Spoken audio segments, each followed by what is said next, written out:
Děkujeme za podporu obchodu trenýrkárna.cz, za to, že při tréninku máme fakt pohodlí. A dneska vám ukážeme, jak si dát pořádný Doufám, že se vás... Dneska jsem nějaký přešlapovací. Ahoj, já jsem Kačka a tohle je Fituf. Ahoj, já nejsem Kačka. Pojďme vážně, buďme seriózní firma, ne? Točíš to?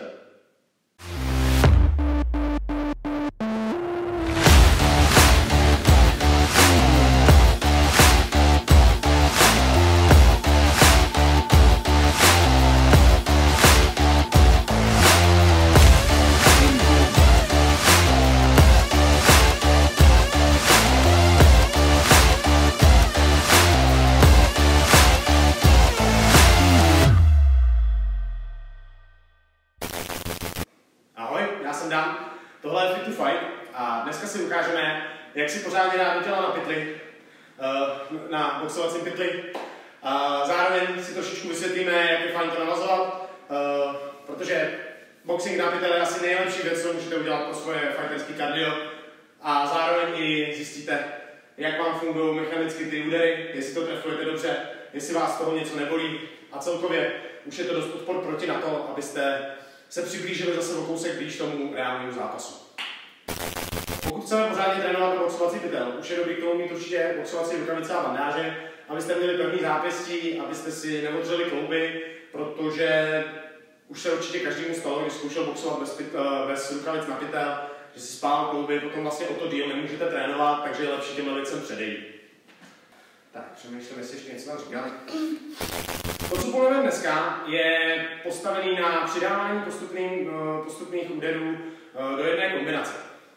Začneme vlastně úplně jednoduše, kdy to bude jenom přední zadní přímka, to pojedeme 30 vteřin. Další 30 vteřin bez jakékoliv pauzy přidáme další úder, což bude hák, takže už to bude přímka, přímka, hák. Další 30 zavřeme to zadní nohou, takže jdeme 2 přímky, hák a round kick. Dalších 30 vteřin po round kicku přidáme ještě hák. Musíte vlastně začít pořádně kontrolovat tu techniku. Musíte se vracet do svého postoje, protože pokud po round kicku někam odpadáváte, už nebudete mít tu možnost tam pořádně boxovat, takže chcete, abyste dokázali po boxingu kopnout, vrátit a ještě bouchat zase rukama. Po háku přijde ještě zadní přímka, takže tam máte už celý 2 kombinace dohromady. Jedna začíná střední, bum, pak vracíte, jdete hák, přímka a na konci to ještě zavřu zadní nohou.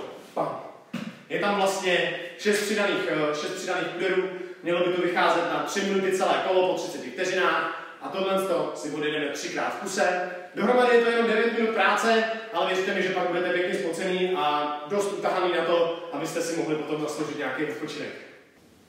Je to tak. První, druhý, třetí, čtvrtý, pátý. Je to tak? Já jsem chytrý. Takže nastavíte si timer na 30 vteřinový interval a 30 vteřinovou pauzu a každých 30 vteřin přidáme další úder. Jo, 2 přímky hák, přidáme si potom roundky, pak se vracíme znovu do háku, zadní přímky a končíme druhou nohou. Pojďme na to. Tak, v prvním kole začneme jenom jednoduše 1, 2. Jedeme ve vysokém tempu, aby jsme se začínali trošičku zatahovat, ale zároveň myslíme furt na tu techniku. Vytáčíme trošku nohy, vždycky jde váha dopředu s tím úderem, přenášíme váhu vlastně z přední na zadní nohu, druhá ruka se vrací nahoru. Snažíme se to švihat, nechceme skončit tak, že bychom to tlačili, ale opravdu pálíme, šviháme to. Tak, ve druhém kole k této úplně základní kombinaci přidáme ještě přední hák. Přenos váhy se tam maličko změní, protože ještě jednou s tím hákem musíme jít trochu zpátky. Pokud zůstanete na té přední noze, nepůjde se vám tam vytočit na té noze, zůstanete tam viset. Ale my potřebujeme, aby jsme byli ready na další údery, to vrátit zpátky a potom háku být ještě schopný pokračovat. Takže furt v tempu, raz, 2 a háček. Začíná to být zajímavější. Teďka po háku už přidáme i roundky. Je tam důležité si uvědomit, že i ten hák má určitou vzdálenost, na kterou došáhne. A když vy budete mít moc krátkou, tak já se vám s tou nohou nevejdu. Takže se snažím protáhnout zatahovat ty ruce dostatečně daleko, abych se tam vešel i s tou kopačkou, i s tou nohou. Zase propnutá stejná noha, vytlačíme se do špičky, ať jsme vysoký. Začíná to být trošičku složitější, hlavně co se týče rovnováhy. Teďka vlastně po celé té kombinaci, po 3 rukou a 1 noze, se chceme vrátit do svého postoje a vypálit další hák. Musíme být opravdu zpátky, protože jakmile si šlápneme někam špatně, nebudeme mít prostor vytočit ten úder a ten úder bude slabý a nikam nedosáhne, bude vlastně úplně zbytečný, jenom se odkryjeme. Teď přidáme po tom předním háku ještě zadní přímku. Je to hodně silná kombinace, s hákem se vracím zpátky, ten švih z toho ramene je obrovský a se zadní přímkou, když se do ní postavím, dokážu opravdu došáhnout nejenom hrozně daleko, ale vyvinout tam obrovskou sílu. Zase končíme s ramenem úplně vepředu, aby jsme dosáhli co nejdál. Nechceme tam skončit na nějaký tyrannosauří boxingy s krátkýma rukama, ale opravdu švihat co nejdál. A teďka to všechno uzavřeme. Potom, co jsme jeli celou kombinaci s nohou zadní, teďka přidáme ještě přední roundky. Takže vlastně celý kombinace budou mít 2 kopy, ale hned v návaznosti se switchem nebo bez, záleží na tom, jak se vám to vyjde, v jaký vzdálenosti se odstnete. Jde o to, aby to byly ale neustále rány, abyste jeli furt ve vysokém tempu, abyste si tam nedávali zbytečné pauzy. Přece jenom berte to tak, že je to poslední 30 vteřin vašeho života, poslední 30 vteřin toho kola a vy chcete přesvědčit rozhodčí, nebo chcete prostě vyhrát. Tohle 3krát dokola. A pak to bude super. Já už naštěstí mám 2 už za sebou, takže tohle bylo poslední.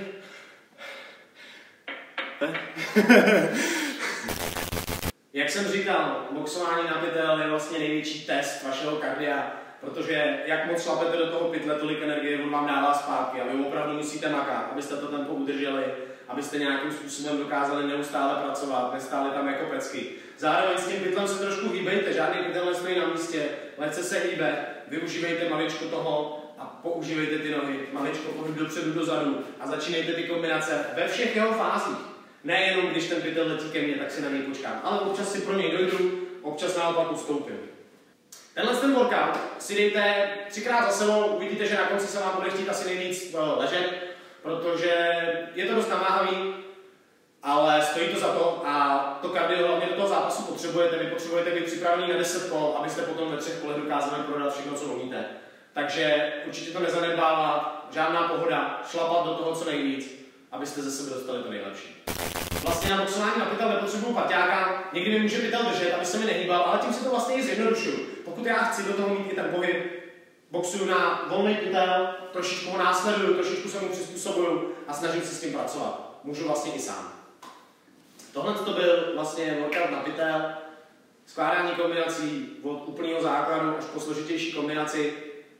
Doufám, že jste si to zkusili, doufám, že se vám to líbilo. Pokud jste to dokoukali až sem, tak jste ty praví válečníci a my vám moc děkujeme. Dejte nám like a odběr, ať víme, že to má smysl, že se vám to líbí a uvidíme se u dalšího videa.